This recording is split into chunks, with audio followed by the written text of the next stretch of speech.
Bismillahirrahmanirrahim. Assalamualaikum warahmatullahi wabarakatuh. Waalaikumsalam warahmatullahi wabarakatuh. Pemirsa Soro Minang TV sadonya, alhamdulillah pada hari iko kita basuh balik dengan pemirsa Soro Minang TV di setiap program rutin. Setiap Jumat kita berbicara Politik. dalam sebuah program Minang dan Politik. Seperti apa yang pemirsa ketahui, selama kita sangat paham bahwasanya orang Minang memang betul-betul sangat doyan dengan dunia politik itu. Ya kan? Orang Minang punya punya darah untuk suka berdebat Dan bermusyawarah. Orang Minang punya budaya yang sudah mengakar di dalam dirinya, suka bermusyawarah. Nah, untuk itu pemirsa Soro Minang TV dalam jilid ketiga dengan tema besar program kita Minang dan Politik, maka pada hari itu kita bertemu kembali dengan pemirsa dengan anak-anak muda Minang. Masih muda, tapi Gema Minang kayu muda. Iyalah, masih muda. Hah? Iyalah. Gema Minang kan masih muda. Anak-anak muda Minang yang memang pada prinsipnya perlu diberikan sebuah apresiasi. Sangat peduli dengan dunia politik itu sendiri. Di mana di sisi lain masih banyak anak-anak muda yang sedikit malah antipati dengan dunia politik itu.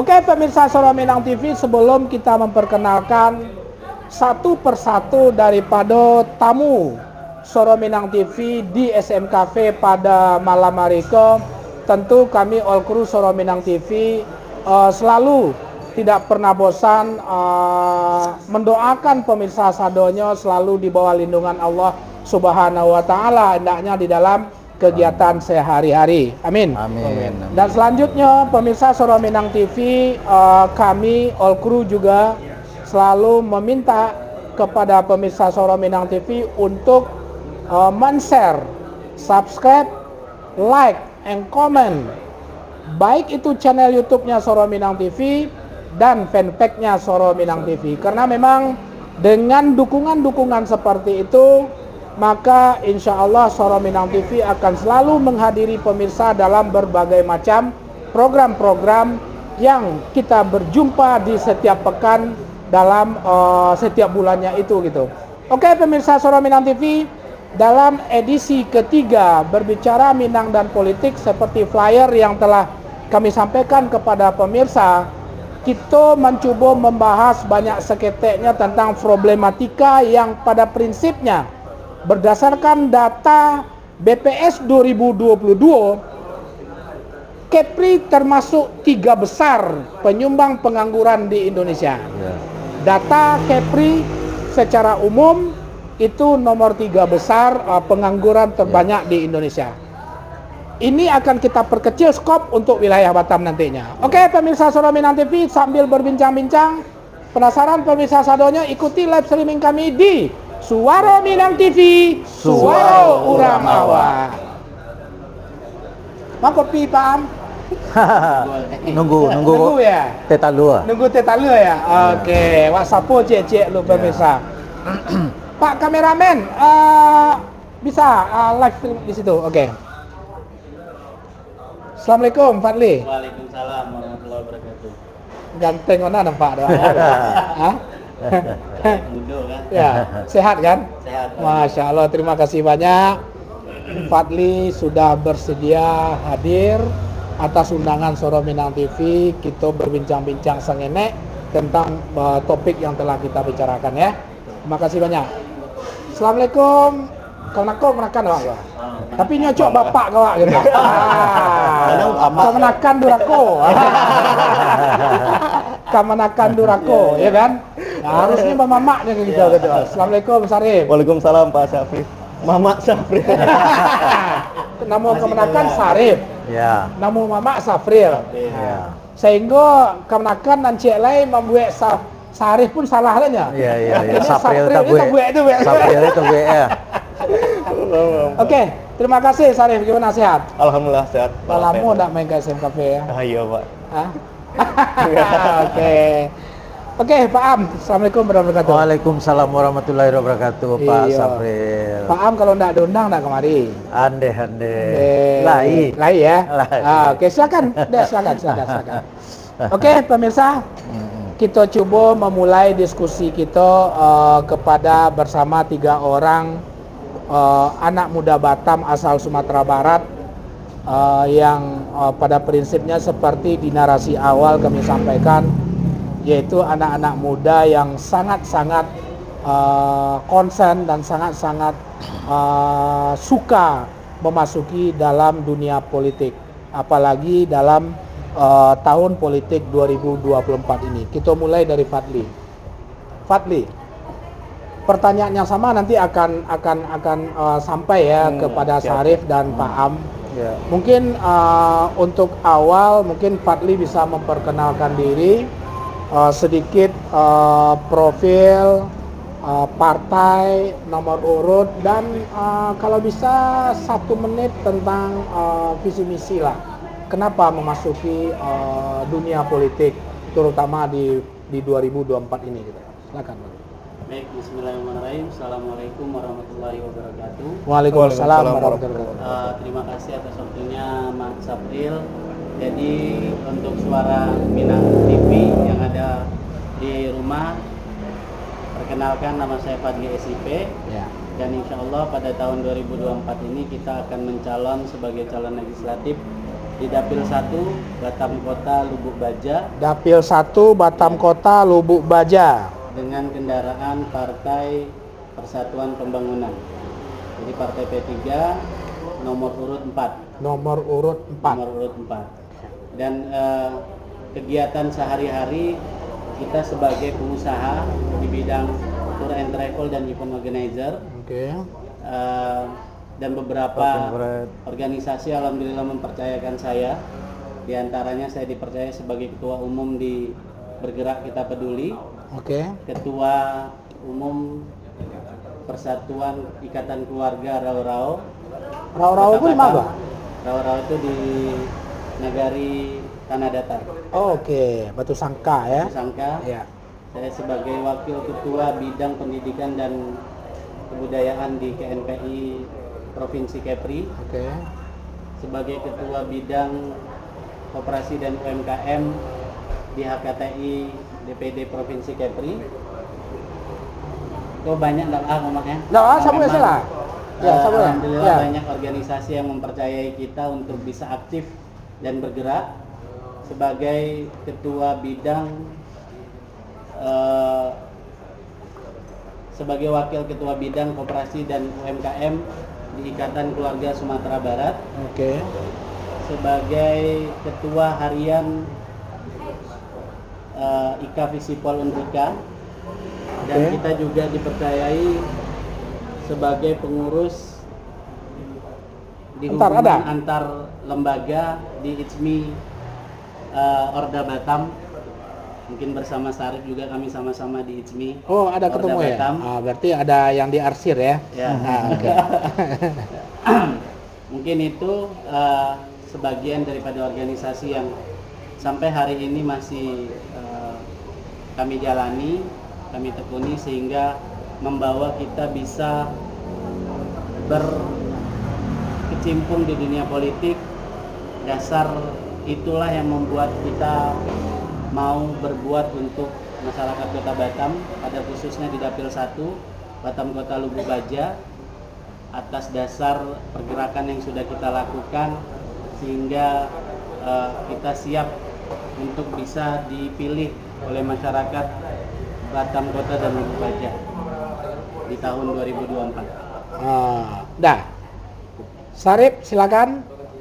Siap. Bismillahirrahmanirrahim. Assalamualaikum warahmatullahi wabarakatuh. Waalaikumsalam warahmatullahi wabarakatuh. Ya, penonton Suara Minang TV, suara orang awal. Luar biasa. Masya Allah. Saya udah lama nggak kesini Pak Safi. Iya, iya. Kangen kali. Izin perkenalkan, saya Syarif Hidayatullah Al-Kayef, Oke. calon legislatif DPRD Kota Batam 2024 dari Partai Keadilan Sejahtera. Partai atau Keadilan PKS Sejahtera, ya. ya, PKS. Orang kenalnya Iya, PKS. bajunya, PKS nih. Ya, ya. Dan saya alhamdulillah dapat nomor 7, Pak. Ah. 7 ini menurut saya ini sebuah keberuntungan bagi saya. Kenapa? Wah. Kalau kita cocok logi kan ya. Ronaldo kan nomor 7. Oke. Itu kan Ronaldo penyetak skor terbanyak ya. Mana tahu keberuntungan bagi saya, cocok logi aja. Amin, Iya, iya. amin. Cocok logi, Mas. Cocok logi. Iya, betul, betul. Kan namanya pemilu ini main cocok logi aja, Pak. Iya, betul, betul. Ya, saya dari untuk Dapil Batam Kota dan Lubuk Baja, Pak. Dapil Batam Kota, Batam Lubuk Baca. Ya, ya, satu dapil ya. Oke. Satu dapil sama Bang Fahri. Saya dapat info ya, saya dengar-dengar saya jadi peserta pemilu termuda di Kota Batam. Berapa umur saya? 22 tahun, Pak. 22 tahun. Masya Allah. Oke, lanjut. Ada Jadi, yang kehadiran saya untuk maju ke pileg ini bukan semata-mata hanya mencari jabatan, bukan Bapak, tapi kita bersama-sama berjuang untuk kemaslahatan masyarakat, pastilah ya semua caleg. Dan saya ingin ada keterwakilan anak muda di parlemen, khususnya di Kota Batam gitu, Pak. berarti sifat Lila tua berarti ya? Enggak. Ini generasi milenial. Ya. Kalau Sarif sebagai generasi Z. Oh, oke. Generasi Riko generasi. Kok generasi muda? Oke, lanjut. Masih ada yang sampaikan. Jadi intinya Ambo ingin ada keterwakilan lah anak muda di parlemen, khususnya di DPRD Kota Batam. Jadi pernah ya Pak ya, ini pembukaan ya? Iya, lanjut. Jadi pengalaman Ambo gitu waktu ke DPR RI, waktu kami memperjuangkan aspirasi lah salah satu di tempat kerja Ambo, itu apa ya, anggota DPR ini nggak ada di parlemen gitu, nggak ada di tempat. Alasannya kata staf fraksinya, anggotanya itu lagi di dapilnya dan lagi sakit. Ambo merasa, ya Allah, ini memang anggotanya udah sesepuh, Pak. Jadi Ambo harap gitu ke depannya masyarakat pada umumnya anak-anak muda lah yang diperjuangkan gitu, Pak. Ya. Bisa yang masih memberikan semangat-semangat untuk memperjuangkan masyarakat kita gitu, khususnya di Kota Batam gitu. Mungkin itu aja, Pak. Siap. Untuk awal ya. Silakan Pak Am. Oke. Assalamualaikum warahmatullahi wabarakatuh. Waalaikumsalam warahmatullahi wabarakatuh. Malam, salam sehat, salam sejahtera untuk kita semua. Kita sapu dulu Di sana. pemirsa di Ya. sana kita, Suara Minang TV, Suara Orang Awak di mana saja berada. Ya.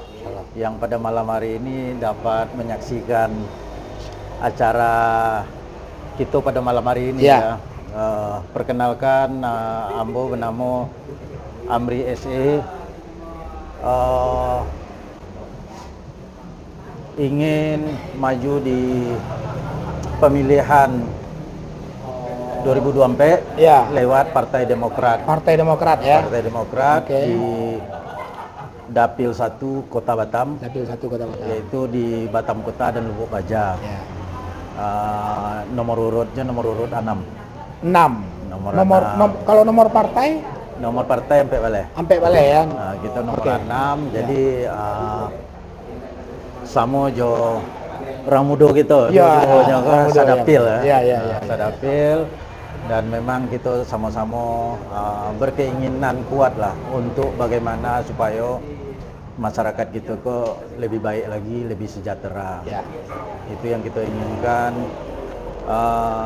Visi Ambon tidak jauh beda aja dengan mereka, bahwasanya kita lebih mengedepankan kepada peningkatan kualitas SDM, terutama Oke. generasi muda. Oke. Generasi muda. Karena generasi muda itu lebih banyak malah yang perlu kita tingkatkan dari berbagai bidang. Benar. Itu, dan Ambo kebetulan berkecimpung di berbagai organisasi, di antaranya Ya. lebih familiar di organisasi olahraga di KONI Provinsi dan juga di PBPSI di bola voli. Kalau di paguyuban kita di Ikatan Keluarga Padang Kota. Oh, IKPK. IKPK sama Jo Gema Minang. Iya. Siap. Itu dulu. Itu dulu ya. Untuk itu. Oke. Oke. Break nggak bisa? Hah? Lanjut. Oke.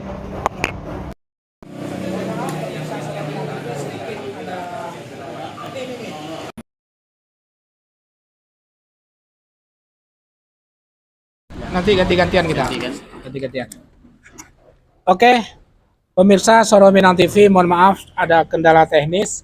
Alhamdulillah barusan pemirsa kita sudah sedikit memperkenalkan daripada 3 orang narasumber kita yang telah hadir. Benar kami punya program Pak Am. Itu memang mencoba menggali potensi para caleg orang Minang Perdapil dengan berbagai macam partai. Kita tahu dengan berbagai macam partai cukup banyak orang Minang yang berkecimpung di berbagai macam partai tersebut untuk mengaktualisasikan dirinya dalam dunia politik. Nah, Deko ada jatah dapil Bengkong, dapil mana? Nah, kini jatahnya Pak Batam 1 namanya. Oke, Pak kameramen. Oke, bagus. Oke. Sambil santai boleh dicicipin teh talua atau minuman yang telah dipesan karena tadi ada sedikit kendala teknis. Jadi nanti siapa yang ngomong ambil ya. Ya. Itu buka saya Sarif. Oke. Fatli dulu.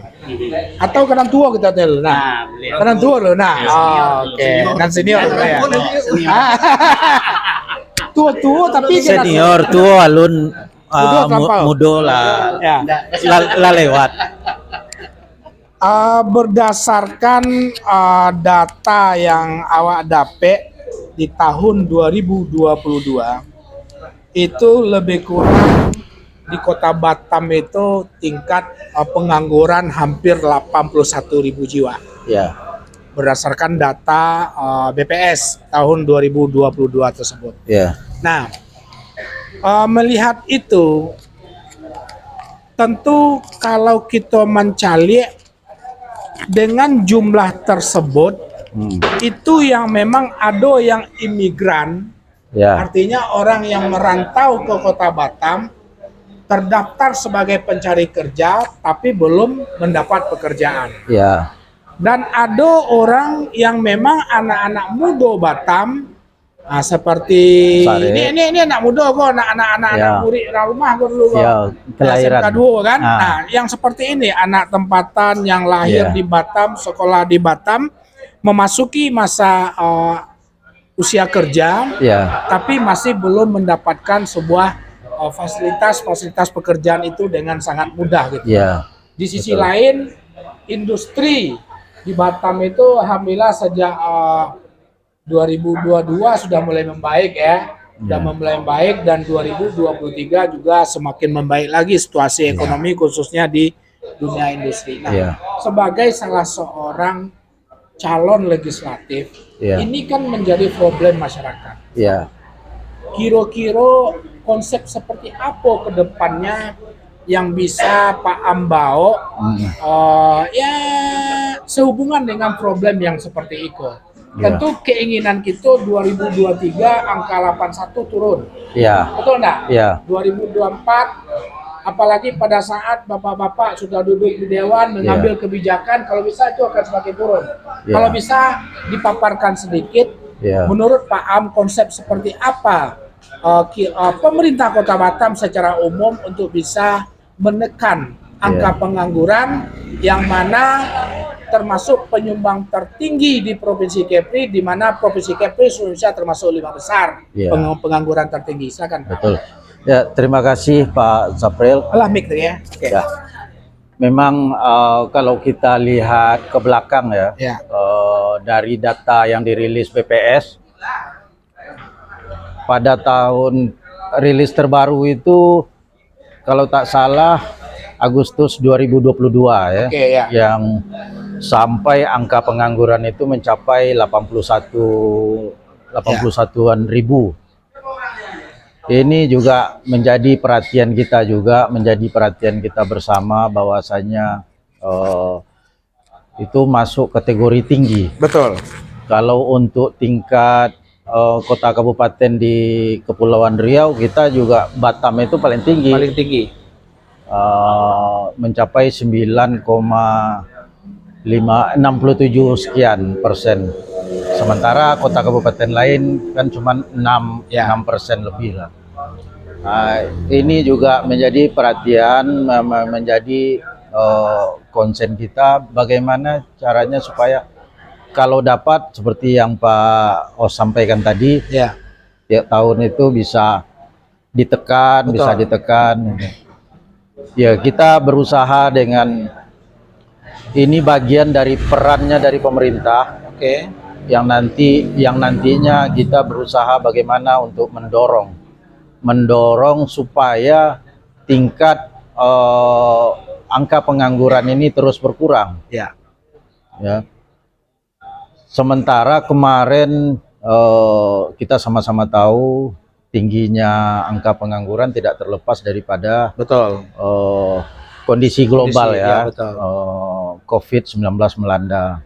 Tapi dari kesininya sudah mulai Sudah berkurang mulai dan kita berharap tiap tahun juga berkurang.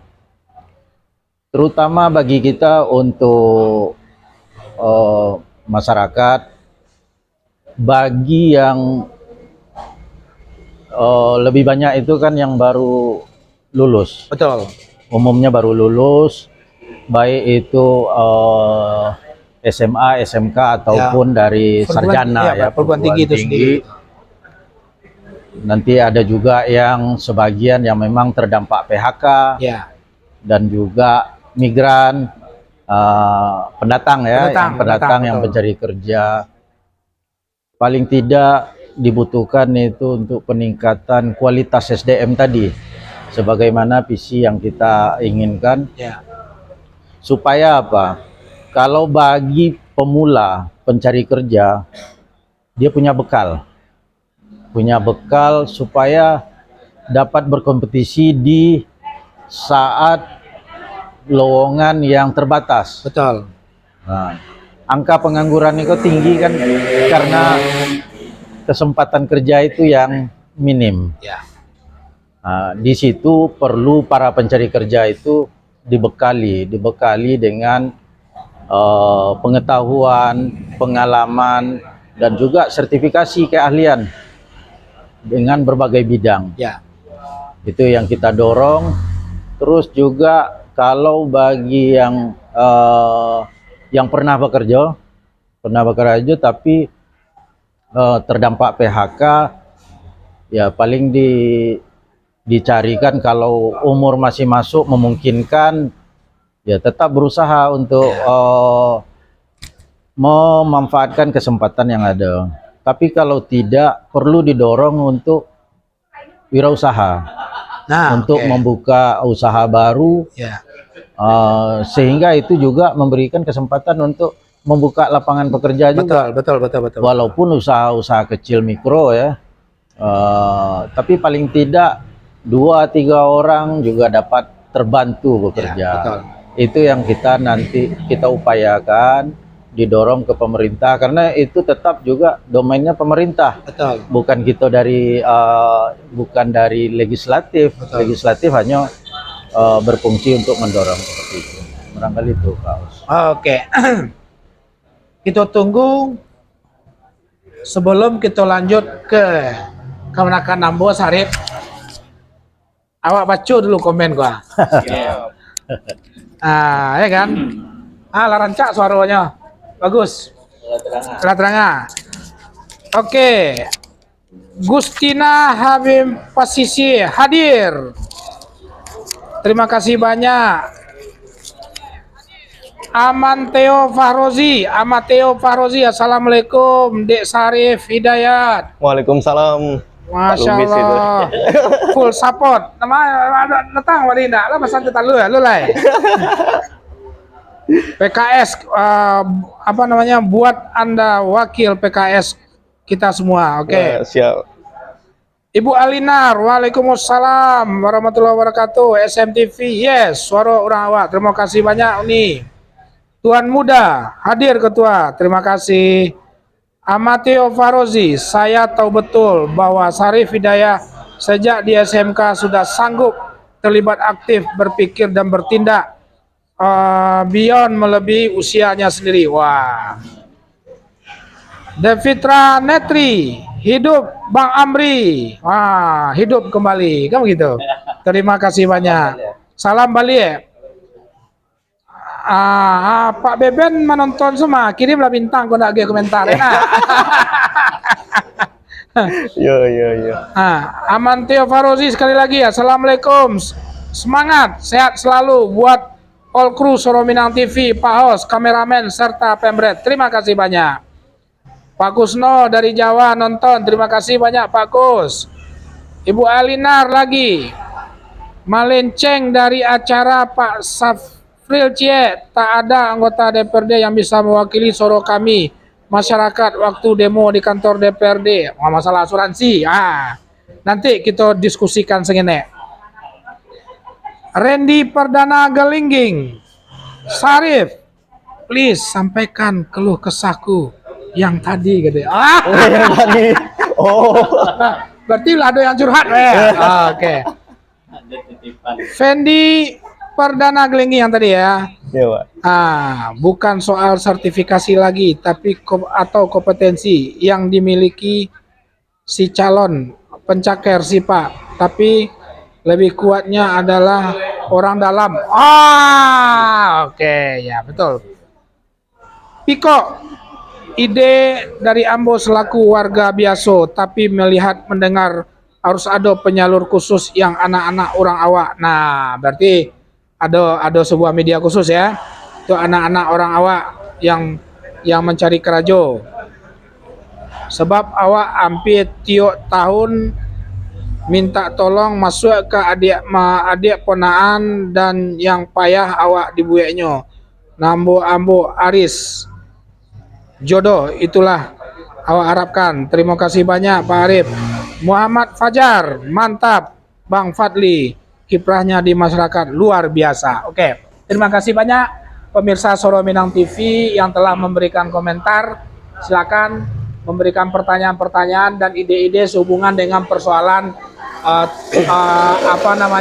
tingkat pengangguran di Kota Batam cukup tinggi. Sarif, dengan pertanyaan yang sama, apalagi memang Sarif seperti yang dibilang tadi ada caleg termuda ya, 22 tahun. Tamat SMK paling umur 18 atau 19. 18 ya? 19. Kalau boleh sedikit sebelum menjawab, bagaimana kondisi teman-teman Sarif yang satu angkatan lah dulu ya, yang real, ini yang real saja, yang Sarif kenal satu angkatan, kondisi per detik ini, dan kalau kita hubungkan dengan tema kita, bagaimana Sarif nanti membawa aspirasi tentang kondisi-kondisi teman-teman, termasuk apa yang disampaikan Pak Am, para imigran, termasuk juga yang memang yang sudah bekerja tapi di PHK. Silakan Sarif. Baik Pak Safril, mengenai pembahasan pencarian kerja ya. Betul. Di Kota Batam. Betul. Ya, sampai saat ini yang saya dengar banyak beberapa masukan ke saya gitu. Tolong sampaikan ke Dewan sana. Oke. Bagaimana ini kami susah kali, sulit mencari kerja. Nah, itu dia. Ya, saya juga pernah terlibat dalam mencari loker tersebut ya, sama-sama muda. Mungkin abang juga pernah gitu ya, loker gitu. Balik lagi, sebenarnya yang saya lihat di media sosial ya Pak ya, loker di Batam ini cukup lumayan banyak gitu ya, dibanding dari kota-kota lainnya. Kenapa?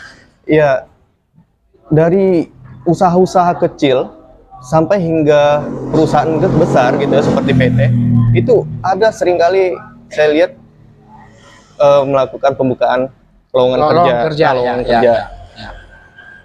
Ini ada beberapa penyebab kenapa anak muda ini sulit bisa mendapatkan pekerjaan tersebut. Oke. Di antaranya adalah mungkin nggak sesuai kualifikasinya Dengan job yang diminta. yang diminta dari perusahaan. Contoh yang diminta adalah S1.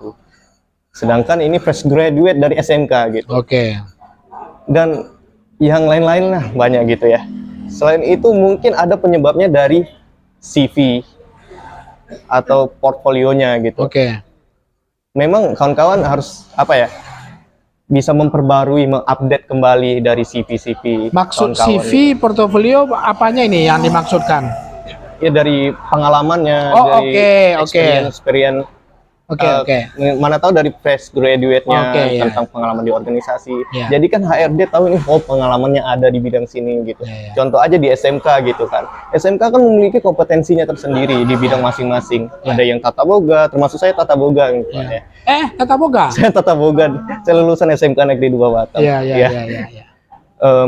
Perhotelan dan lain-lainnya gitu. Tapi saya lihat di Batam ini dominan banyaknya itu di pariwisata dan industri ya Pak ya. Industri. Ya. Kan banyak PT-PT ya. Nah, selain itu juga mungkin kawan-kawan ini saya bukan sebelumnya nih ya, saya bukan maksud mengguruin ya Pak ya. Cuma saya pengalaman di diri saya mau berbagi sharing aja lah. Iya, silakan. Selain itu saya ada pernah dengar jangan sebutkan organisasi di ini di CV gitu. Di CV, oke. Nanti dikira HRD, contoh di perusahaan besar, oh ini sibuk organisasi nih misalnya. Jangan sebut organisasi yang sekarang dijalani gitu. Menurut saya gitu ya. Saya dikasih masukan gitu. Soalnya kenapa? Ada beberapa HRD nggak mau menerima itu. Soalnya, oh ini sibuk organisasi. Aktivis. Betul juga kali ya. Aktivis gitu seperti itu. Jadi merusak, maksudnya mengganggu aktivitas. Dikhawatirkan mengganggu. Mengganggu perusahaan tersebut itu ya salah satunya Pak. Selain itu ada juga anak muda ini juga belum sesuai dengan skillnya. Maka dari itu kita dari SMP sudah harus menentukan arah kita kemana gitu. Oke. Arah kita kemana? Misalnya nih SMP kita mau jurusan masak, kita pasti jatuhnya mau jadi chef kan? Chef di sebuah restoran atau di hotel gitu. Jadi dari SMP harus udah ada cita-cita impian tersebut. Nah, harus diasah dari sana. Jadi nanti selepas SMP bisa menentukan jurusannya di mana gitu. Bisa di SMK atau SMA secara IPA atau IPS-nya segala macam ya Pak ya. Dari SMK itu kita bisa ngambil lagi bisa memperasah kembali lebih detail di jurusan mana lagi. Contohnya di kulineri. Oke. Di perguruan tingginya maksudnya. Perguruan tingginya ngambil D3, D4 atau S1-nya gitu. Pak ya? Konsep saya untuk seperti yang Pak Sapril minta tadi, konsep saya untuk di DPRD Kota Batam yang tentunya adalah konsep memperdayakan kawan-kawan kita anak muda gitu. Karena bahasanya anak muda ya, bukan orang tua ya. Anak muda. Jadi fresh graduate atau yang belum mendapatkan pekerjaan, kita harus memperdayakan mereka gitu. Kita bekerja sama dengan perusahaan-perusahaan yang khususnya di Kota Batam. Dan kita apabila sudah duduk di DPRD, kita kolaborasi antara dewan dengan legislatif dengan pemerintahan, tepatnya di Disnaker. Nah, tenaga kerja Kota Batam.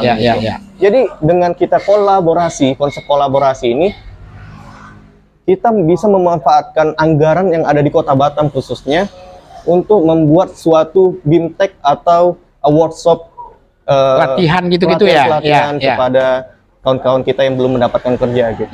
Mungkin itu aja.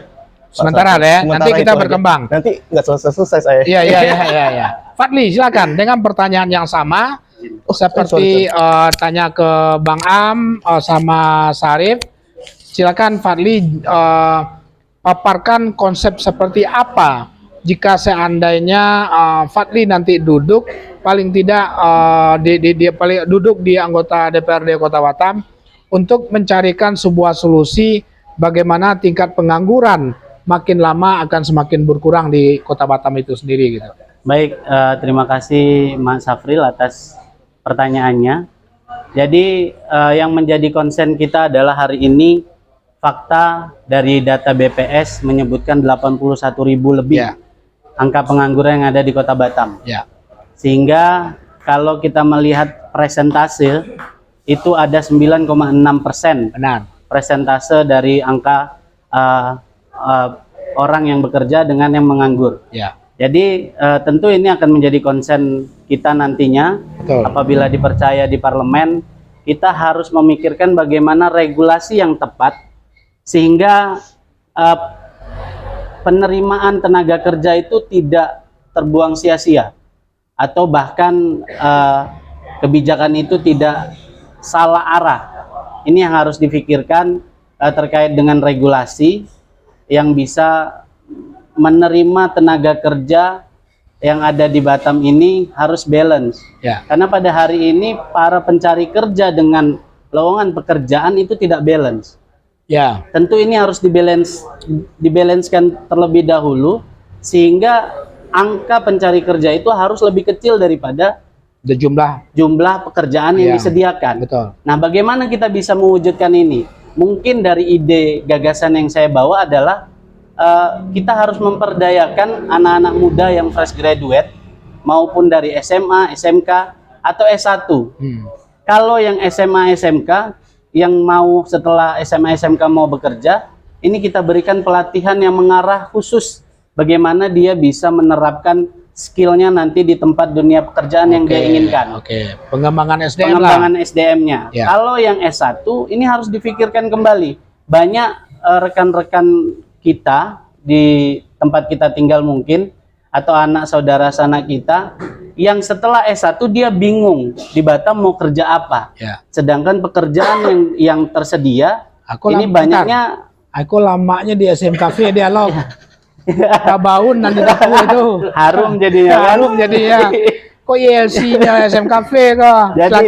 Jadi S1 itu bingung mau bekerja apa. Seharusnya mereka mengambil pendidikan D3 atau S1 menyesuaikan dari apa yang tersedia di Kota Batam. Batam ini kan kota industri, kota pariwisata. Sehingga kalau bisa ambil kuliah yang jurusannya memang ada di Kota Batam. Ada di Kota Batam. Karena banyak terjadi kasus di sekitar kita mengambil kuliah di bidang perawat, tapi pada akhirnya kembali ke Batam dia harus belajar welder, harus menyesuaikan dengan lowongan kerja apa yang tersedia. Nah, mungkin itu problem indikator yang harus segera kita entaskan sehingga angka pengangguran di Kota Batam ini bisa kita minimalisir. Bisa kita memperkecil angka itu. Ya moga-moga di tahun 2023 ini karena ekonomi kita sudah kembali menggeliat, tentu para pekerja juga sudah banyak mendapatkan lowongan-lowongan kembali. Kalau kata Bang Amri tadi ada yang di PHK, semoga yang di PHK sudah kembali dapat pekerjaan yang layak. Dan mindset daripada pencari kerja harus dirubah. Jangan hanya terpaku pada gaji UMK atau UMR. Yang terpenting itu adalah kita kerja dulu. Ketika kita sudah bekerja di suatu bidang dan kita ulet, kita tekuni, ini akan meningkatkan skill kita. Sehingga value daripada diri kita juga akan naik. Nilai daripada diri kita itu akan menjadi pertimbangan perusahaan, juga akan menaikkan gaji kita. Nah, terkadang kan apalagi yang fresh graduate, ini mereka kalau tidak UMK tidak mau bekerja. Ini mindsetnya salah. Harus dirubah. Yang terpenting adalah kita bekerja untuk meningkatkan skill kita. Cari pengalaman dulu. Mencari pengalaman dulu. Kalaupun kita belum ditakdirkan dapat yang sesuai dengan harapan, tapi kalau ada ambil. Geluti dulu, ulati dulu. Kalau tidak mau ya kita berwirausaha. Kita kembangkan usaha yang bisa kita kembangkan mungkin dari UMKM atau di era digitalisasi ini banyak para pemuda yang masih belum sadar, belum melek dengan media sosial. Berapa banyak di antara kita yang hadir pada ruangan ini ataupun di rumah yang memiliki media sosial, tapi apakah kita pernah berpikir untuk mendapatkan manfaat daripada kita bermain media sosial? Betul. Kalau di Batam, kalau kita lihat komunitas-komunitas influencer atau apa, skalanya tidak sebesar yang ada di Jawa. Betul. Nah, ini kan harusnya juga bisa dikembangkan sebagai solusi bagaimana anak-anak muda kita tidak hanya terfokus pada pencari kerja, tapi dia juga harus mengaktifkan dirinya, membuat kreativitas sehingga apa yang dia bisa buat konten yang bagus ini bisa naik dan membuat dirinya juga bisa mendapatkan penghasilan dari bermedia sosial. Jadi kalau hari ini masih bermedia sosial hanya scroll-scroll, saya rasa sangat sayang, buang-buang waktu. Jadi kalau kita muda, siapapun, tidak hanya muda, kalau kita bermedia sosial betul-betul dalami, karena masih banyak hal yang tidak paham bagaimana pola kerja platform TikTok misalnya. Itu ada 3 kategori penghasilan yang bisa kita kerjakan, dan ini tidak banyak yang melirik. Ya. Nah, tentu dari sekarang kalau bisa, kalau memang belum dapat pekerjaan ya kita kerjakan dulu nih yang bisa kita kerjakan. Jadi tiga kategori itu di TikTok sendiri itu ada content creator, ada live creator, sama affiliate. Ya. Nah, affiliate ini mungkin jatuhnya kita bisa menjadi seorang UMKM yang mengembangkan usaha kita di online. Ya. Jadi di era digitalisasi ini kita tidak lagi bisa hanya menjajakan produk secara offline. Ya. Karena penjualan yang terbesar faktanya hari ini adalah secara online. Nah, ini bisa kita manfaatkan sebagai penghasilan kita. Salah satu solusi untuk bisa menghindari pengangguran tadi. Pengangguran tadi. Karena setiap orang mungkin tidak memiliki gaji, tapi setiap orang sudah pasti punya rezeki. Jadi jangan pernah mengingkari apa yang sudah disampaikan sama Tuhan kita. Setiap orang punya rezeki. Jadi kita harus berusaha dulu, mau dulu. Jangan sebelum kita mencoba kita sudah mundur.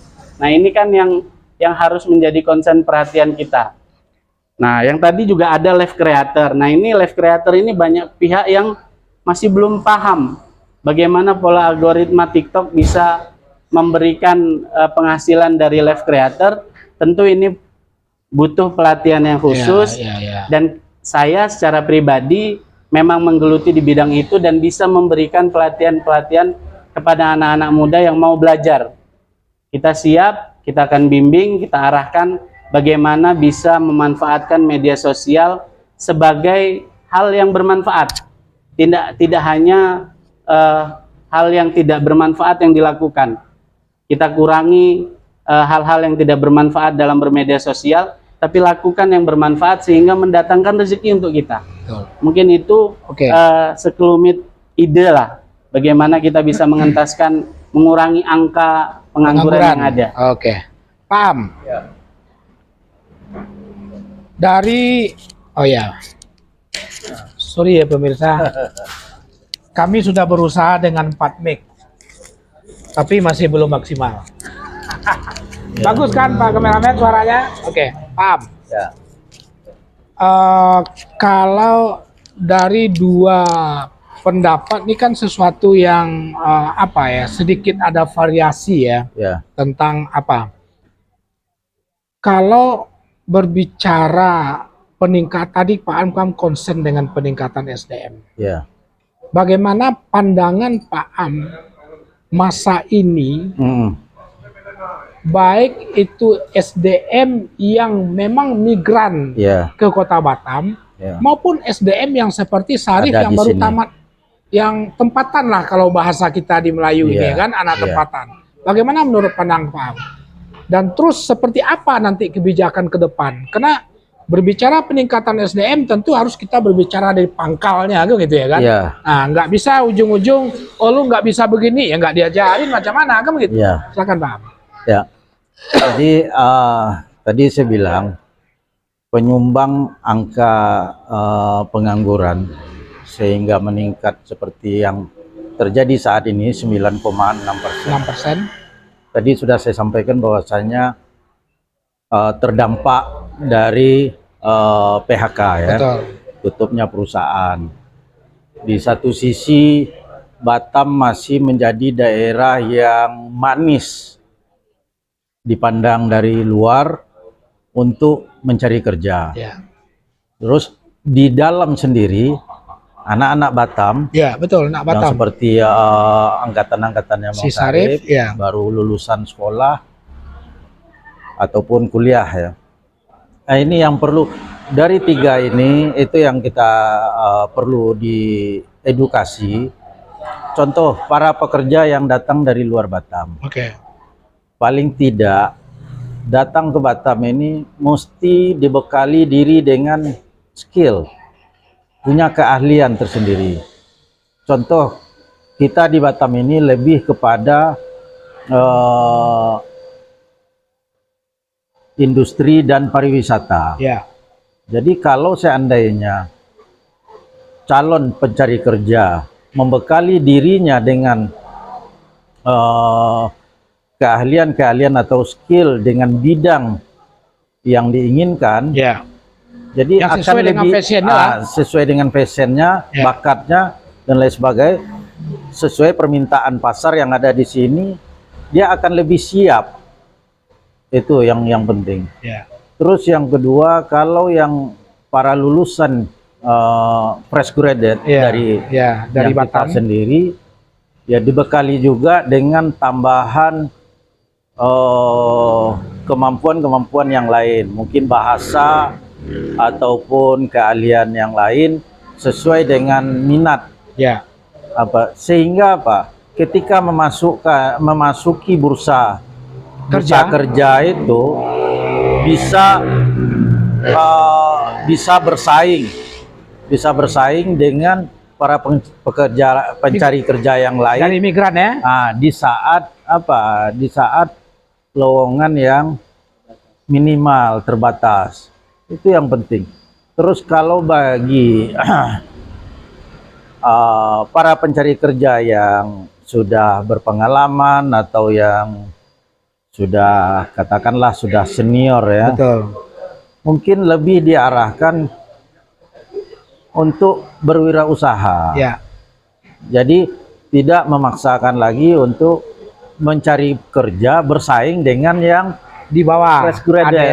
Adik-adik nih. Adik-adik. Jadi sudah harus berpikir kalau itu yang terjadi, pengangguran itu akan berkurang. Jadi ada penggenerasian terus ya. Ya, jadi tidak semua hanya mindset hanya mencari kerja. Itu. Terus bagi pemerintah, kita perlulah mendorong pemerintah bagaimana dalam meningkatkan investasi. Ya. Dapat menarik investasi dari luar. Mana-mana kebijakan pemerintah yang berupaya untuk menarik investasi, itu perlu kita backup, perlu kita dorong dan perlu kita dukung. Betul. Karena apa? Dengan masuknya investasi, dengan diberikannya berbagai kemudahan oleh pemerintah, itu juga memberikan kesempatan kerja bagi pencari kerja. Nah, itu yang perlu kita dorong ke pemerintah nanti. Oke. Gitu. Sarif, tadi ada yang menarik. Seharusnya pemikiran seperti apa yang disampaikan oleh Abang Sarif Fadli, anak muda jangan memanfaatkan media sosial itu hanya sekedar show off gitu saja dan segala macam. Jadi menarik apa yang disampaikan. Apa istilahnya tadi? Bukan benda ada Setiap orang tidak setiap orang punya gaji. tidak setiap orang punya gaji, tapi setiap orang pasti punya rezeki. Nah, pengembangan kepada digitalisasi, kalau sekarang bisnis startup namanya, lebih ke situ ya, lebih ke situ. Nah, bagaimana Sarif melihat teman-teman lah sekarang ya? Sarif kan boleh dibilang memang generasinya Gen Z ya istilahnya ya. Bagaimana Sarif bisa melihat kondisi teman-teman, bisa nggak mereka memanfaatkan semua potensi media sosial itu dari hanya sekedar menghabiskan kuota, tapi akhirnya mendapatkan sebuah income yang cukup menarik untuk itu gitu. Ini perlu didorong. Nah, bagaimana Sarif melihat yang seperti itu? Ya saya lihat ya untuk ini konteksnya ke digital ya. Ya, digital. Ya, karena itu solusi juga kan Betul. sebenarnya ya. Gini Pak ya, karena ya nggak semuanya orang ini rata-rata yang punya media sosial, terutama anak muda, ya rata-rata cuma hanya bisa memposting foto, Betul. cuma dokumentasi ya keseharian dia, aktivitasnya, tapi tidak ada memikirkan, ada yang hanya tidak memikirkan ini, maksudnya ada peluang di dalamnya tersebut. Betul. Ya. Kan ada, kalau misalnya kita aktif dalam media sosial, kita bisa mendapatkan endorse. Ini misalnya dia bisa public speaking gitu, bisa berkomunikasi di depan orang banyak, terutama di depan HP ya, kan diinteraksi dengan media sosial tuh. Jadi dengan skill public speaking itu bisa menghasilkan cuan dari sana gitu. Ya misalnya ada tawaran endorse ini dari usaha-usaha mana gitu, endorse ini dong, pasti menghasilkan cuan gitu Pak. Kan ada TikTok, Facebook, Instagram, dan YouTube ya. Ya paling umumnya di YouTube ya.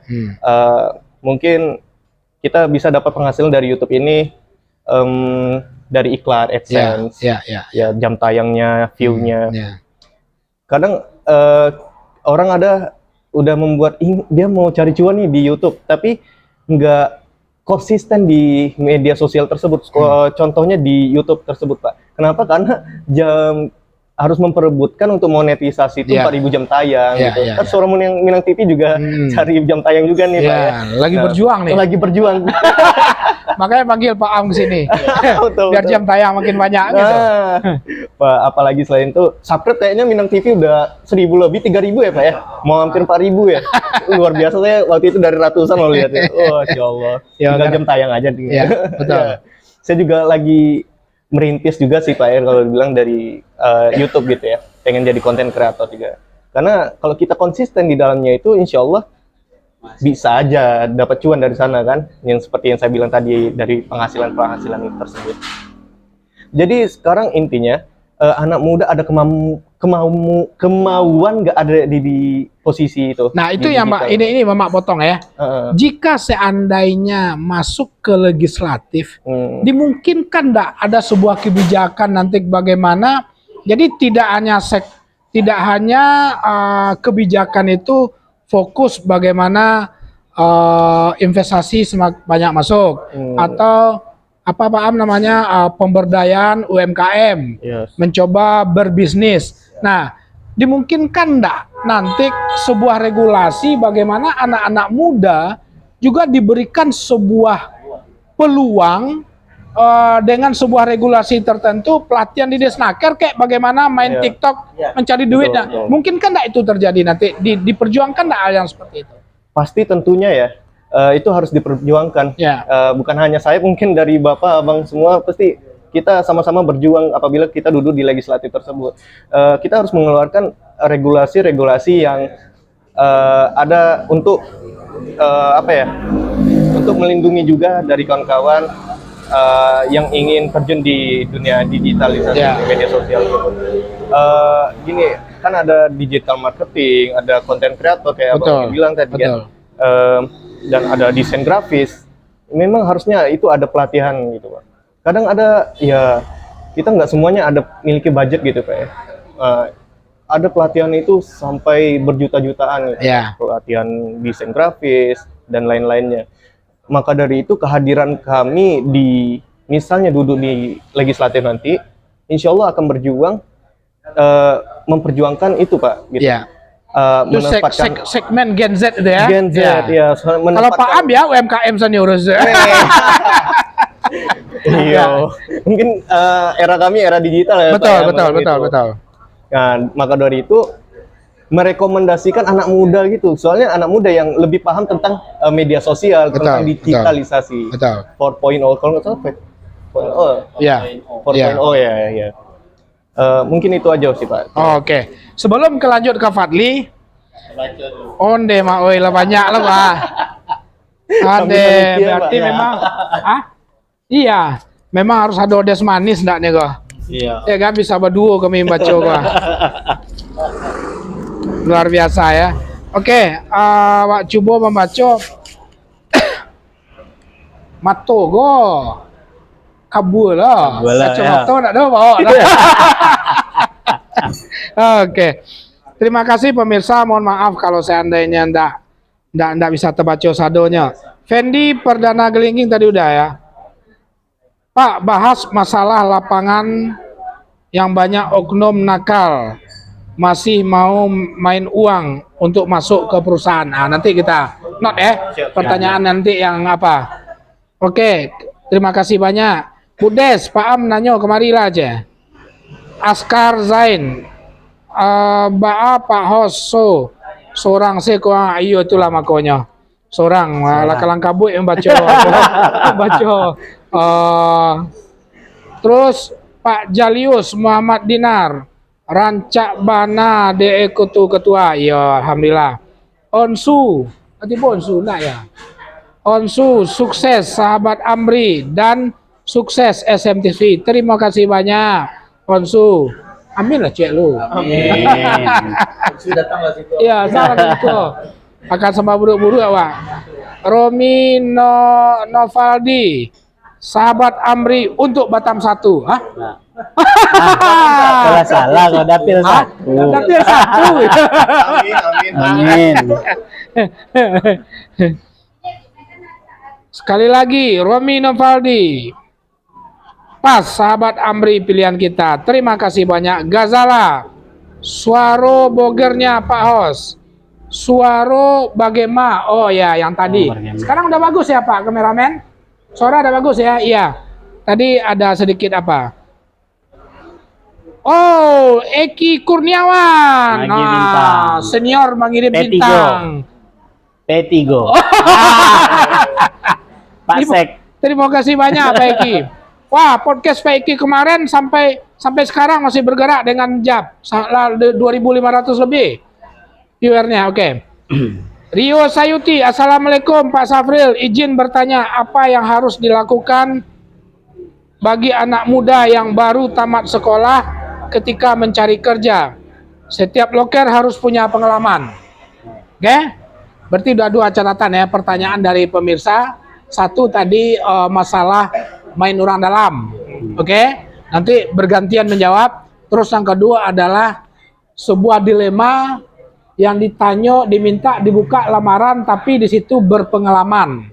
Ya. Oke, masalah kemampuan bahasa Inggris lalu. Kalau di Batam gue tambah lagi Mandarin go. Iya. Enak, bertambah lagi kemampuan bahasa Mandarin, kan begitu. Nah, jika itu udah ada tapi kalau 0 pengalaman masih dalam tanda petik untuk itu gitu. Mungkin itu menjadi perhatian dan pertanyaan. Semangat Fadli DPRD Batam. Wah. Pak Eki. Fadli yes. Lah 100 ya, Mak. Lah berapa Pak Eki ngirimin? Wah, oh iya kok. Berarti bisa Pak Pemret undang P3 lihat biar banyak kirim bintang Pak Eki ya. Iya, iya. Ya. Oke, Haris Piliang hadir. Doni Chan mantap. Pak Amri caleg Dapil 1 Batam Kota. Terima kasih sana. Pak Eki, Fadli, yes. Haris Piliang berbicara soal logika itu bisa masuk akal semua sesuai dengan abang-abang kita sampaikan. Tapi untuk fakta di lapangan itu berbeda. Kalau kita bilang harus dibekali dengan skill untuk kedepannya sesuai dengan pepatah merantau bujang dahulu di rumah baguno balun ya. Oke, Pak Eki sekali lagi terima kasih banyak. Ondai pemirsa Pak Endrian. Terima kasih banyak mana bekolah nanti ya pemirsa ya. Ada 2 pertanyaan tadi. Itu nggak bisa kita pungkirin. Mohon maaf. Jika HR-nya suku A, itu bari itu inyo sampai ke bawah. Ya. Jika HR-nya suku B, itu inyo sampai ke bawah. Bagaimana fenomena yang seperti itu? Walaupun ini kita berbicara skill, si A dengan skillnya sama dengan si B, tapi si B kok urusan anaknya, akhirnya kok lewat gitu. Atau bahkan si B kok di bawah skillnya gitu. Bagaimana Pak Am menyikapi situasi-situasi di lapangan seperti itu pada saat bisa enggak itu menjadi sebuah hanya himbauan ke perusahaan, ambil secara persoalan atau dalam sebuah regulasi tertentu. Melahirkan sebuah regulasi betul bahwasanya penjaringan itu benar-benar profesional sesuai dengan kompetensi yang dimiliki oleh yang dibutuhkan oleh perusahaan dan dimiliki oleh pencari kerja itu sendiri. Silakan Pak. Mik. Betul, Pak Hos. Kondisi seperti ini memang tidak kita pungkiri ya. Banyak laporan-laporan masuk dari yang disampaikan masyarakat juga kan, masalah kok susah betul mencari kerja, terutama di PT-PT yang selalu yang disampaikan Pak Hos tadi, katanya kalau tidak ada orang dalam tidak bisa masuk, kalau tidak suku tertentu tidak bisa. Nah, di sini peran pemerintah itu harus pemerintah harus hadir di tengah-tengah kondisi seperti itu, karena itu biasanya kejadian-kejadian seperti itu adalah perilaku dari HRD nakal. Oknum HRD, malah di sana kadang kalau ndak dimasukkan angko-angko,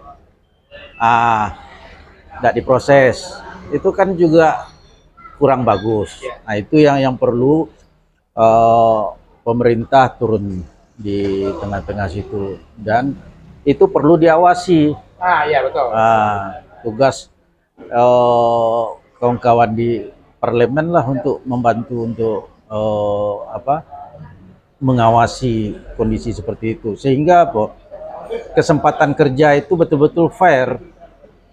Tadi seperti contoh sudah kompetensinya sudah masuk, skillnya ada dan lain sebagainya, tapi karenanya masuk sendiri akhirnya terlempar. Betul. Itu yang tidak kita inginkan. Kita berilah keadilan, betul-betul fair untuk ini. Tapi yaitu kondisinya yang sering terjadi itu permainan nakal dari HRD. Daripada HRD itu yang banyak yang terjadi. Di Disnaker punya kewenangan nggak sampai sejauh itu melakukan pengawasan terhadap anggaplah HRD yang seperti itu gitu? Ya paling enggak fungsi dari Disnaker itu juga pembinaan. Jadi itu juga perlu diawasi juga. Enggak mungkin dibiarkan kondisi seperti itu. Ya, betul. Yang tidak fair dalam penerimaan daripada ini pekerjaan itu sendiri. Betul. Tadi ada pemirsa mengecek, saya sudah punya skill. Bahkan bahasa Mandarin saya juga jago kok, gitu. Apalagi bahasa Inggris. Tapi rupanya diminta yang berpengalaman. Itu problem bagi fresh graduate yang selalu mereka temukan di lapangan. Apa solusi terhadap hal yang demikian? Menurut Syarif, yang juga orangnya fresh graduate gitu, dan mungkin menemui hal-hal yang seperti itu. Silakan. Ya, tadi ceritanya bisa bahasa Mandarin, bahasa asing lah ya. Ya artinya dia berbicara skill udah oke lah. Ya, udah bisa bersaing lah. Tapi nanti ujung-ujungnya berpengalaman 1 tahun. Sementara kawan gue baru tamat sekolah baru. Sebetulnya kerugian bagi perusahaan itu atau gaji murah nah. Kalau yang baru ya. Iya, kerugian bagi mereka. Ini ada punya kemampuan yang mumpuni yang bisa ditampilkan, tapi tidak diakomodir. Iya, silakan Syarif, silakan. Iya Pak, gini. Kalau menurut Ambo apa ya?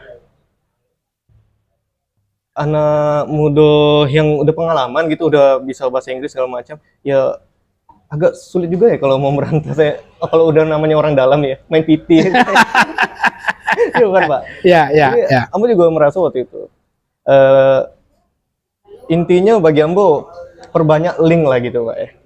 Oke. Ya, jadi kita sebagai makhluk sosial, interaksi sosial tuh harus gitu. Jadi kita punya link tadi ini gunanya untuk mengambil apa tadi juga orang dalam ya. Kayak gitu. Kalau mau berantas kayak gitu, memang harus dibilang harus ada undang-undang ya Pak ya. undang-undang seperti ambo alun tahu apa udah ada undang-undang tersebut, tapi kalau memangnya ada, ya bisa aja kalau misalnya ketahuan oknum-oknum tersebut dilaporkan ke polisi gitu, ke pihak yang berwajib gitu, di Snaker atau kepolisian. Selain itu Pak ya, yang tadi udah pengalaman segala macam, saya juga mendapatkan masukan dari kekecewaan dari kawan-kawan gitu. Di Kota Batam ini banyak yang dimana perusahaan-perusahaan itu persyaratannya itu wajib berbahasa Inggris plus Mandarin. Ya. Nah, yang itu saya juga menyedihkan bagi saya juga ya, Pak. Betul. Kenapa mewajibkan bahasa Mandarin sedangkan kita berada di tanahnya Melayu, Ya. gitu, negeri Indonesia gitu ya, Pak. Ya, memang betul kita itu investasi dari luar, tapi jangan menjadi titik utama gitu, Pak. Kasihan yang kawan-kawan yang belum bisa untuk mendapatkan pekerjaan tersebut gitu. Berarti bisa memperjuangkan itu nanti? Ya, salah satunya dengan pelatihan itu, Pak. Oh, pelatihan ya. Mungkin kalau misalnya dia itu kurang dari segi bahasa, tentunya ya harus dilakukan pelatihan-pelatihan bahasa tersebut gitu. Dia udah punya skill nih, bahasanya belum, ya udah kita asah dulu yang bahasanya. Ya kembali lagi, pasti kalau kita punya link di dalamnya bisa direkomendasikan. Intinya kita misalnya nih bukan nggak ada orang dalam di dalamnya, kita orang baru di Batam gitu Pak ya. Yeah. Kita harus mempersiapkan sebelumnya apa yang mau ditanyakan interview. Jadi kita harus belajarlah cara menjawab saat di interview gitu. Udah leles tes tulis, interview, ya otomatis kalau misalnya HRD tersebut tertarik, ya udah diambil gitu. Ya. Selain itu kan ada oknum-oknum ya, Pak. Insya Allah ya kalau misalnya dari teman-teman yang punya kualifikasi yang mantap tersebut, percaya diri aja, insya Allah. Intinya kalau kita, bagi saya Pak ya, saya punya pegangan, kalau kita mau dapat suatu yang ingin kita capai, perbanyaklah berbagi rezeki, bantu banyak orang gitu. Oh, okay. Saya sedikit sharing gitu Pak ya. Saya sebelum mendapatkan pekerjaan gitu, waktu lulus, itu saya angkatan 2020 COVID pertama. Itu sulitnya cari pekerjaan itu susah. Dan itu hotel pada down gitu. Waktu itu saya lagi mencari kerja, belum dapat, jualah usaha sabun, produksi sabun ya Pak ya. Sabun, jual lah kawan-kawan, media sosial. Dan itu saya apa ya, waktu itu kejadiannya saya jumpa salah satu orang yang lagi kesusahan, minta tolong diantarkan ke masjid di Muka Kuning. Masjid apa, Nurul Islam kalau nggak salah ya. Dia minta tolong, selesai saya kasih bantuan itu, minta diantarin, saya minta doa sama Pak, minta tolong Pak, doain saya semoga dapat kerja Pak. Ya. Selain itu yang kita usahakan, kita punya skill segala macam, dari kita menolong sesama, kita minta doa dari orang-orang yang lagi minta bantuan kepada kita, insya Allah tercapai gitu Pak, bisa kita gapai cita impian itu. Contoh aja, saya waktu itu yang tadi saya ceritain itu 2 minggu kemudian saya dapat pekerjaan itu. Wallahu a'lam. Hanya Allah yang tahu. Jadi balik lagi, kita juga harus menyiapkan skill dan berbuat baiklah kepada sesama gitu. Fadli, dari sekian problem kan terangah tadi itu kan. Silakan Fadli mengkomentari berbagai macam pendapat yang diminta oleh persoalan tadi. Yang pertama orang dalam, terus yang kedua adik-adik kita yang masih baru tamat, mungkin sedikit punya skill, anggaplah SMK, punya sertifikasi A, sertifikasi B, tapi memang belum ada pengalaman sehingga membuat mereka selalu kalah bersaing. Coba Fadli komentari tentang hal yang demikian. Baik, jadi kalau terkait dengan hal yang tadi dipertanyakan di dalam komentar, mungkin praktek-praktek ini kita temui. Tetapi tentu bagaimana solusi yang bisa kita hadirkan sehingga bisa menjadikan kepastian para pencari kerja bisa mendapatkan pekerjaannya sesuai dengan kualifikasi yang sudah ditetapkan. Sulit rasanya ketika kami belum masuk pada sistem itu untuk memperjuangkan regulasi hal-hal seperti ini. Rasanya tidak budaya kita untuk bisa kita tolerir.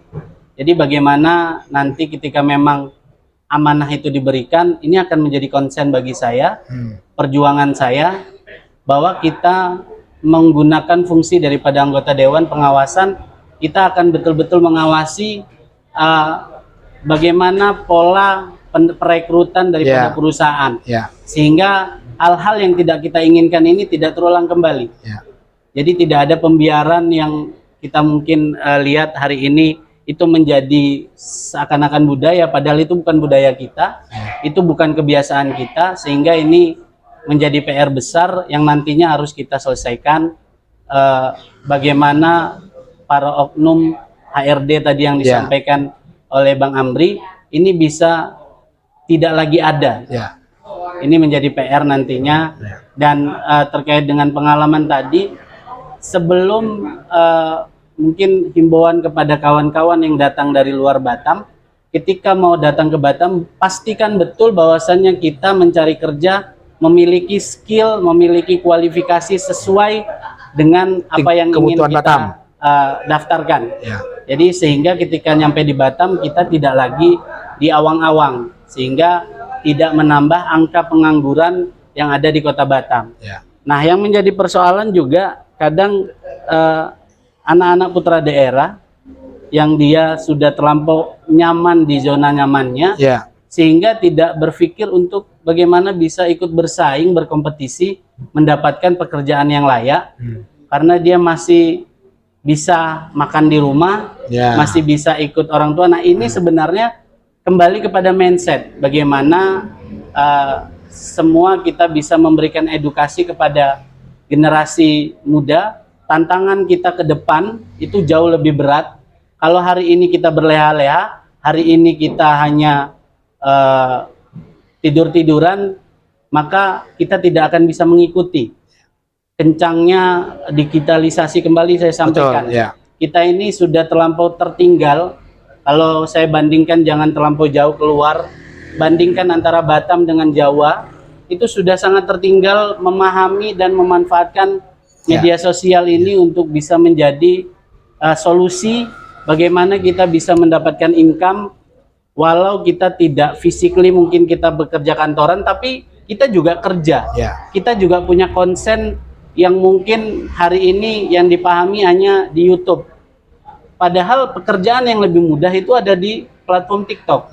Ini tidak perlu AdSense. Kalau di konten kreator TikTok itu dia tidak AdSense, tapi dari viewers yang didapat itu nanti akan banyak brand masuk, sehingga masuklah endorsement. Itu kalau kita konsisten dan fokus di content creator. Tapi kalau kita di live creator, ini yang mudah sebenarnya, bisa dilakukan semua yang ada di luar sana ataupun kita di sini. Kita konsisten untuk live, kita konsisten merawat akun kita bisa di notice sama orang-orang yang akan memberikan reward kepada kita, dan itu bisa langsung dinikmati. Jadi kalau hari ini kita bicarakan di Batam mungkin ini skalanya masih kecil, tapi di Jawa sana anak yang sebenarnya tidak boleh bermain TikTok juga punya aturan. Dia harus 18 tahun plus. Tapi di bawah 18 dia sudah punya penghasilan. Dia sudah bisa memberikan income pada dirinya. Dia sudah bisa memberikan manfaat pada orang di sekitarnya. Nah, tentu ini yang harus kita tingkatkan, sehingga kita bisa memberikan pendidikan kreativitas kepada generasi muda untuk bisa mengembangkan skillnya, mengembangkan kemampuannya, karena pada intinya itu yang penting kemauan. Jarib walahi takun arifan, itu peribahasa dalam bahasa Arab yang artinya perhatikan dan cobalah maka engkau akan tahu. Jadi kalau kawan-kawan tidak pernah mau memperhatikan, tidak pernah mau mencoba, bagaimana ini bisa terrealisasikan? Bagaimana ini bisa menjadi manfaat bagi kita? Jadi mulai hari ini kita harus betul-betul memanfaatkan media sosial sebagai penunjang kita. Walaupun kita sudah punya basically pekerjaan, ini tetap bisa kita kerjakan dalam satu waktu yang bersamaan. sehingga menambah daripada ini. Sebenarnya sudah banyak di luar, sudah banyak yang lakukan, tapi mungkin yang hadir di sini saja bisa kita survei masih ketertinggalan. Ya. Tidak memanfaatkan media sosial itu sebagai passive income kita, sebagai pendapatan kita, yang faktanya itu pendapatannya jauh lebih besar daripada UMK. Ya. Dan alhamdulillah saya berbicara seperti ini karena saya mengalami. Ya. Saya sudah menikmati hasil daripada konsen kita kepada platform ini. Tentu ini saya bangkitkan semangat semua kawala muda yang ada di luar sana, semua yang bermedia sosial, betul-betul manfaatkan media sosial sebagai kebangkitan ekonomi kita bersama. Oke. Kita mau tambahkan sedikit. Sebelum kita apakan, silakan. Ya, tadi Ambo udah menyampaikan bahwasanya ya kalau di PT-PT itulah yang sering terdengar HRD nakal ya, HRD yang nakal. Tapi itu kalau kita pikir bagian kecil. Tidak semua. Bagian kecil dari satu kasus lah ya yang kita ini.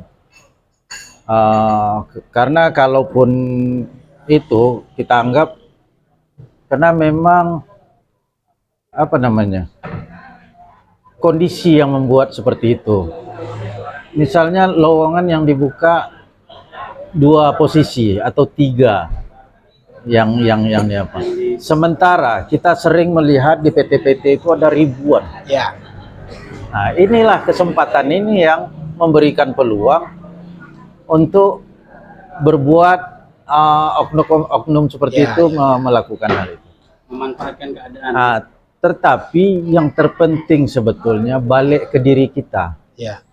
Kenapa saya bilang balik ke diri kita? Tadi disampaikan juga oleh Bang Sarip bahwasanya relasi itu memang penting. Kenapa kita bilang relasi? Kalau kita sudah punya ijazah, ya, kita sudah punya sertifikasi, satu keahlian atau skill, tapi kok masih susah ya kita untuk masuk. Itu karena kita berusaha sendiri. Cibo kalau seandainya kita banyak relasi, banyak teman, banyak kenalan, dunia ini pasti tidak akan terasa sempit. Ya, betul. Saya melihatnya itu. Jadi paling tidak perlu juga lah untuk bersilaturahmi dengan banyak orang, membuka komunikasi yang positif. Ya. Dan salah satu fungsi dari kita berorganisasi ya di situ. Ya, betul. Contoh, kalau saya tidak kenal dengan Pak Hos, tidak kenal dengan Bang Padli, tidak kenal dengan Bang Sarip, ketika saya kondisi saya itu sudah kalut betul, tidak tahu apa-apa, kita tahan sendiri. Tapi kalau kita punya kawan banyak, punya relasi, kadang kawan yang memberikan jalan. Ya. Karena dengan kita sering bersilaturahmi, berkomunikasi, kadang itu juga kawan-kawan yang membuka peluang, yang memberikan informasi. Betul. Itu yang. Terus satu lagi, kalau kita memang fresh graduate, baru lulus, ya, usahakan bagaimana supaya kita dapat mengambil kesempatan yang ada saat ini di depan mata. Tak usah kita memandang tidak sesuai. Pertama tidak sesuai lah dengan posisi, tidak sesuai dengan seleri, tidak sesuai dengan minat kita. Tapi kalau kita semua diambil, itu udah bagian dari kita mencari pengalaman. Betul. Pengalaman kan tidak harus pengalaman yang sesuai dengan bidang kita, atau sesuai dengan ijazah, atau sesuai dengan keahlian kita. Pengalaman itu yang jelas kita pernah bekerja, dan orang sudah melihat bagaimana cara kerja kita. Betul. Di situ kadang untuk melompat atau pindah ke tempat yang lain ketika kita sudah punya relasi, tambahan relasi yang memberikan informasi baru, itulah yang membuka pintu rezeki tadi, yang membuka kita untuk memberikan kesempatan peluang-peluang yang ada. Itu barangkali Pak Os. Jadi tetap dari diri kita.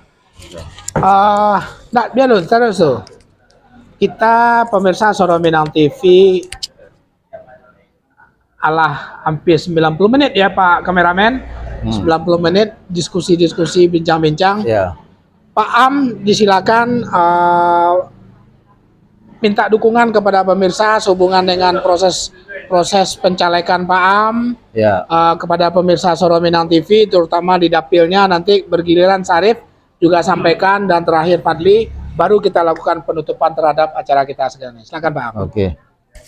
Ya, Assalamualaikum warahmatullahi wabarakatuh. Terima kasih untuk pemirsa Suara Minang TV di mana saja berada, khususnya dunsanak kita di mana saja berada. Pada kesempatan kali ini kami menyampaikan bahwasanya AMRI SE akan berjuang pada 2024 yang akan datang dari Partai Demokrat, Dapil 1 Batam Kota Lubuk Baja untuk DPRD Kota Batam, nomor urut 6. Kami berharap dukungan pada dusanak-dusanak semua dapat memberikan kesempatan bagi kami bagaimana untuk nantinya dapat memperjuangkan aspirasi-aspirasi dunsanak-dunsanak kita, terutama di bidang-bidang sosial dan kemasyarakatan, dan juga kebutuhan-kebutuhan dari organisasi paguyuban kita. Insya Allah kami akan amanah dan kami akan membuat yang terbaik untuk masyarakat Kota Batam khususnya, dan dunsanak-dunsanak kita orang Minang. Silakan Sarif. Baik, izin dunsana penonton Suara Minang TV, izin saya mempromosikan sedikit ya. Saya Syarif Hidayatullah Al-Kayef. Kalau di surat suara itu Syarif Hidayat TA, Pak. Ya, TA disingkat ya. Tugas akhir ya. Tugas akhir. Ya. Mohon doa dan dukungannya kepada dunsana sadonyo penonton Suara Minang TV, khususnya di daerah pemilihan tinggalnya di Batam Kota dan Lubuk Baja. Ambo minta dukungannya. Insya Allah Ambo akan memperjuangkan apa yang diaspirasikan, yang disuarakan oleh warga Batam, khususnya di Dapil Batam Kota dan Lubuk Baja, terkhususnya juga anak-anak muda kita. Ambo alhamdulillah dapat nomor 7 dari Partai Keadilan Sejahtera. Ambo juga terima kasih kepada kawan-kawan yang telah menonton live streaming ini. Insya Allah Terus share sebanyak-banyaknya. Share ke sebanyak-banyaknya. Jangan lupa subscribe ya. Subscribe Suara Minang TV biar banyak jam tayang Pak ya, biar mones. Biar capek biar capek tapi fiktif Pak. Lanjut Pak. Terima kasih juga pada kawan-kawan tadi yang udah ala komen, Pak Lubis, Bang Fendi yang telah memberikan dukungan dan komentarnya terhadap perkembangan permasalahan kerja di Kota Batam ini. Saya juga berterima kasih kepada mentor saya yang telah hadir dan nonton pada saat ini, yaitu Bang Mardison dan Bang Rio Sayuti. Itu beliau ada mentor saya yang bersama-sama insya Allah memperjuangkan ini Pak. Itu aja, semoga kita tetap semangat dan jangan lupa kita dukung terus Suara Minang TV, suara orang awak. Silakan Fadli. Baik, untuk ini closing statement ya. Saya mengutip sedikit peribahasa Jepang, Nana Karobi Yaoki, yang mana artinya jatuh 7 kali, bangkit 8 kali. Yang artinya seperih apapun luka, sepahit apapun cobaan, jangan sesekali kita pernah berpikir untuk menyerah, karena dari apa yang kita perjuangkan untuk mendapatkan apa yang kita inginkan, itu akan indah pada waktunya. Ya. Jadi pada generasi muda, semua yang ingin fokus meraih pekerjaan di Batam, berjuanglah sekuat-kuatnya, teruslah meningkatkan skill kita, sehingga apa yang kita harapkan itu bisa kita capai. Ya, amin. Dan tidak lupa kepada seluruh masyarakat Dapil 1 Batam Kota Lubuk Baja, jangan lupa pada 14 Februari hanya satu nama, Fadli SIP, coblos nomor urut 4 dari Partai P3. Ya. Jadi sebelum saya akhiri, saya ada sedikit pantun. Jalan-jalan ke Tiban, jangan lupa Minum teh talua di tempat. Kalau mau caleg yang tampan, tentu pilih Fadli SIP nomor urut 4. Oke. Oke, pemirsa Suara Minang TV, luar biasa. Program Minang dan Politik Jilid 3 sedikit mewarnai daripada program kita. Cukup luar biasa dengan satu tema, berbagai macam muncul ide-ide dan segala macam di dalam rangka ke depan. Tentu harapannya adalah pada saat para calon-calon wakil kita ini duduk membawa aspirasi kita, tentu harapan secara umum adalah bagaimana tingkat pengangguran di Kota Batam itu akan semakin menurun hendaknya. Dengan berbagai macam regulasi, konsep dan segala macam yang akan ditawarkan oleh para calon legislatif. Kami Suara Minang TV jujur mempunyai sebuah kewajiban moral dalam rangka bagaimana orang Minang yang punya potensi di Kota Batam dan mau masuk ke dalam dunia politik untuk bisa duduk menjadi seorang legislator membawa aspirasi masyarakat Batam secara umum dan tentu khususnya adalah warga Batam asal Sumatera Barat. Tapi dalam hal ini kami tidak punya kepentingan bagaimana salah satu dari mereka untuk diarahkan untuk dipilih. Yang jelas apa yang sudah disampaikan tadi tentu pilihannya adalah di pemirsa Suara Minang TV itu sendiri. Paling tidak kita menyediakan sebuah media bagaimana teman-teman mulai dari sekarang diasah untuk melakukan debat-debat, berbincang-bincang dan berdiskusi sehubungan dengan kebijakan-kebijakan yang akan lahir di Kota Batam saat beliau-beliau diberikan amanah duduk di legislatif itu sendiri. All kru Suara Minang TV, Safril Yubahar dan Bapak Rudi kameramen pamit undur diri pemirsa Suara Minang TV. Jika seandainya ada yang salah dari awal sampai akhir, tentu kami mewakili all kru dan seluruh narasumber, tentu kami minta maaf kepada rekan-rekan atau semua pemirsa Suara Minang TV dan minta ampun kepada Allah Subhanahu wa taala. Terakhir, jangan lupa ikuti Taruih dan saksikan Taruih live streaming kami untuk program-program berikutnya dan tunggu Jumat besok dengan jam dan hari yang sama tapi dengan tema yang berbeda dan caleg yang berbeda dengan dapil yang berbeda. Itu akan kita keluarkan pada H-2 di Jumat depan. Demikian pemirsa Suara Minang TV, terima kasih banyak. Assalamualaikum warahmatullahi wabarakatuh. Suara Minang TV, suara urang awak.